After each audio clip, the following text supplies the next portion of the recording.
राजस्थान के चूरू जिले में एक गांव है मालासी। और वहां एक मंदिर है रिक्तिया भैरू जी का।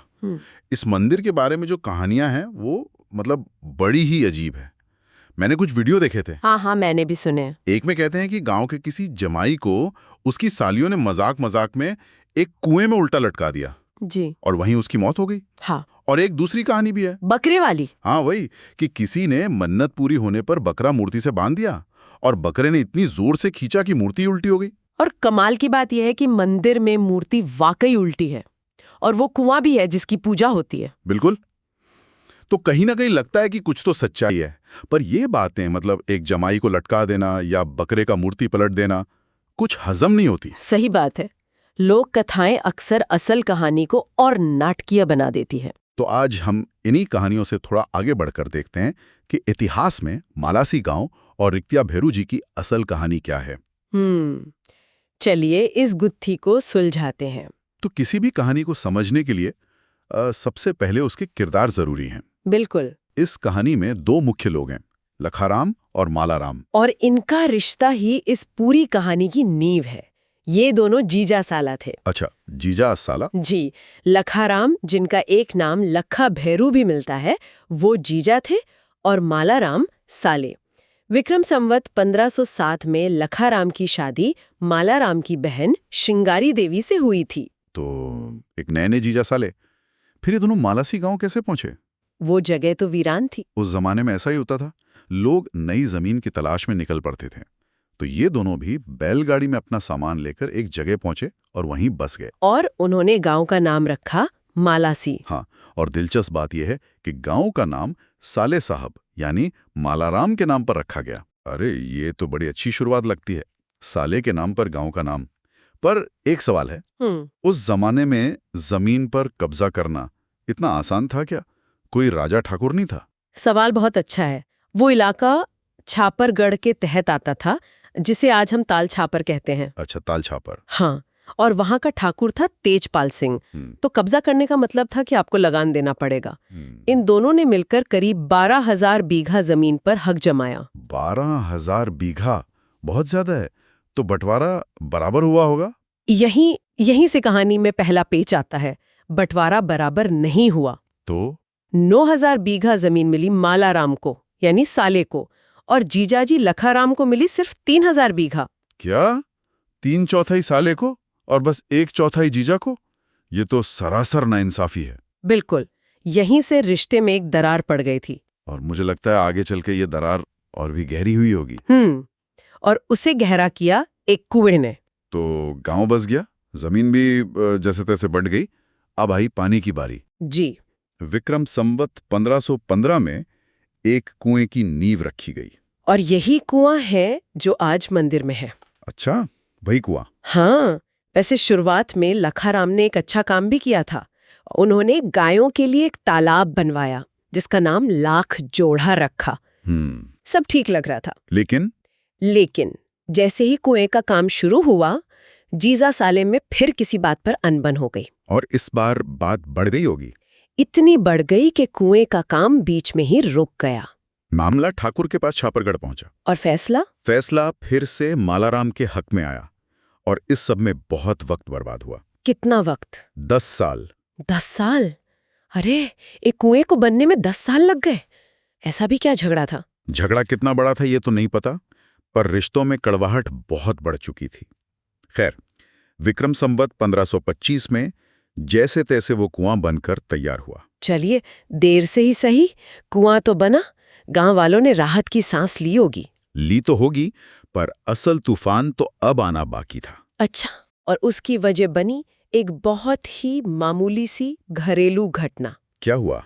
कुआं बनने के 11 साल बाद एक दिन लखाराम की पत्नी श्रृंगारी देवी और मालाराम की पत्नी यानी ननद और भौजाई? हाँ, ननद और भौजाई दोनों उसी कुएं पर पानी भरने गईं। तो अब लड़ाई मर्दों से औरतों तक पहुंच गई। और घर के झगड़े ज्यादा खतरनाक होते हैं।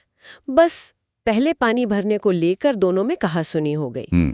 बात इतनी बढ़ी कि मालाराम की पत्नी ने तो पानी भर लिया, लेकिन श्रृंगारी देवी को मतलब लखाराम की पत्नी को बिना पानी के ही घर लौटना पड़ा, बेइज्जत होकर। एक घड़ा पानी, लगता तो छोटा सा झगड़ा है, पर मुझे लग रहा है कि सालों से जो चिंगारी दबी हुई थी उसे इसी घटना ने हवा दी थी। आपने बिल्कुल सही पकड़ा। ये सिर्फ पानी की लड़ाई नहीं थी, ये सालों का दबा हुआ अपमान था, गुस्सा था जो फट पड़ा। तो श्रृंगारी देवी घर पहुंची और अपने पति लखाराम को सब बताया होगा। जी, और यही इस कहानी का सबसे अहम मोड़ है। उस वक्त लखाराम क्या कर रहे थे? वो पूजा में बैठे थे। वो भैरव जी के बहुत बड़े भक्त थे, एक साधक थे। अच्छा। और जब उन्होंने अपनी पत्नी की बात सुनी तो उनका खून खौल उठा। एक तरफ पत्नी का अपमान, दूसरी तरफ सालों की नाइंसाफी। और ये सब तब हुआ जब वो भक्ति में लीन थे। और जहां तक मुझे पता है वो किसी मूर्ति की पूजा नहीं करते थे, है ना? बिल्कुल, ये बहुत जरूरी बात है।